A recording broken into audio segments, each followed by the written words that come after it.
안녕하세요. 통증 에세이를 읽어주는 의사 꿀보이스 페틀러 구원장이에요. 책 읽을 시간도 없는 바쁜 생활을 하는 여러분을 위해 에세이를 읽어드릴까요? 페틀러 구원장의 에세이 읽어주는 의사 시작합니다.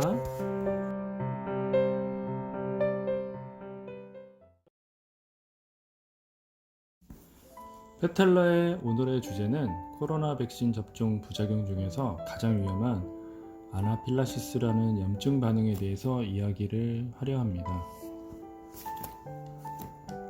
코로나 백신과 아나필락시스에 대해서 얘기를 하겠습니다. 조만간 코로나 백신이 국내에 공급되면서 정은경 청장이 제일 우려하는 상황은 코로나 백신에 대한 아나필락시스 반응이라는 기사를 보았습니다. 대체 아나필락시스라는 것이 어떤 문제이기에 코로나 백신 접종 시 질병본부 청장이 우려하고 있는 것일까요? 오늘은 코로나 백신 접종에 가장 우려되는 상황인 아나필락시스에 대해서 설명드리겠습니다. 아나필락시스란 우리 몸을 지켜주는 면역 시스템 중 일부가 전신에 과민 반응을 일으키면서 순식간에 우리 몸을 공격하는 상태를 말하는 것입니다. 쉽게 말해서 아나필락시스라는 것은 누군가 몸속에 알레르기 핵폭탄을 건드려서 순식간에 온몸에 격렬한 핵폭발에 휩싸여 버리는 현상과 같은 것입니다. 그럼 누가 몸에 있는 알레르기 핵폭탄을 건드리는 것일까요? 알레르기 핵반응을 일으키는 그 무엇을 의학계에서는 항원이라고 부릅니다. 항원, 즉 안티젠이라고 부르는 종류가 다양한 만큼 각 개인이 가지고 있는 알레르기에 대한 요소도 다 제각각입니다. 또한 몸에 들어온 항원에 대항해서 반응을 일으키는 물질을 항체라고 부르는데요. 이런 항원과 항체가 서로 반응하는 상태가 바로 우리가 흔히 말하는 알레르기 반응이라고 정의할 수 있겠습니다. 보통의 항원 항체 반응은 가벼운 피부에 두드러기 정도의 알레르기 반응을 일으키지만 개인에 따라서 핵폭탄급의 알레르기 반응을 일으켜서 심지어는 목숨을 위협할 정도의 심한 알레르기 반응이 일어나고 그것을 따로 아나필락시스라는 호칭을 하고 있습니다. 이런 아나필락시스가 발생하면 순식간에 전신적으로 급속도로 과도한 면역 반응이 일어나게 되면서 쇼크 상태에 빠지게 되는데 처음 아나필락시스를 경험한 환자는 계속해서 장기침을 하면서 뭐지? 이거 이상한데? 하는 표정과 함께 어지럽거나 울렁거린다는 표현을 주변에 하기 시작합니다. 그 한 1, 2분 정도 지나서 환자는 제 입에서 쇠 냄새가 나요. 쇠 맛이 나요 라고 호소를 하기 시작하면서 점점 그분의 혈압이 뚝뚝뚝 떨어지기 시작하고 보상적으로 심박수가 미친 듯이 올라가기 시작합니다. 이런 비정상적인 혈액학적인 시스템이 가동되면서 식은땀을 흘리면서 환자는 창백한 얼굴을 하기 시작하고 갑자기 가슴을 부여잡으면서 본인이 죽을 것 같은 압박감과 공포감을 호소하기 시작합니다. 마치 공황장애를 겪는 증상과도 굉장히 유사하죠.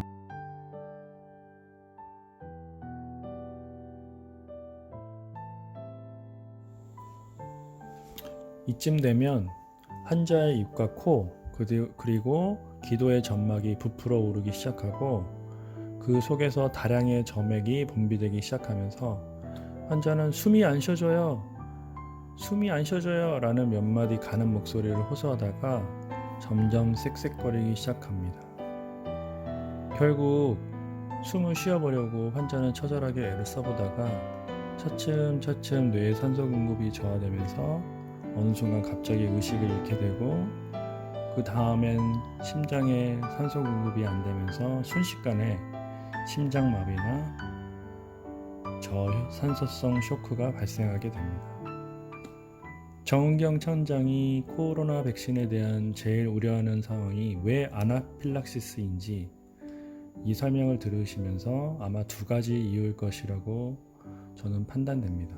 하나는 누가 코로나에 대한 특정 항원에 알레르기가 있는지 미리 알 수 없기 때문에 그 반응을 예측하기 힘든 불확실성 때문이고, 두 번째는 일단 아나필락시스가 발생하면 코로나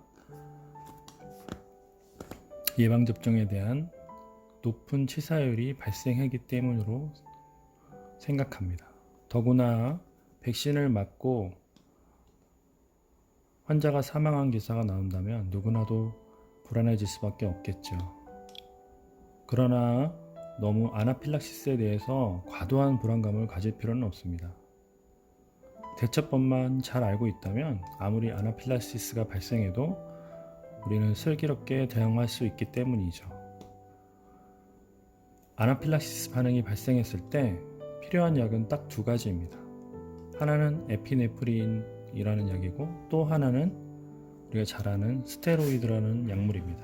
사실 아나필락시스 발생했을 때 환자가 의식을 잃었을 때 가장 중요한 것은 기도 확보와 심폐소생법입니다. 하지만 이전에 알레르기 반응이 일어나는 초기에 재빠르게 환자한테 에피네프린을 투여해주면 환자의 기도가 확장되고 혈압이 올라가면서 환자는 급속도로 상태가 회복되기 시작합니다.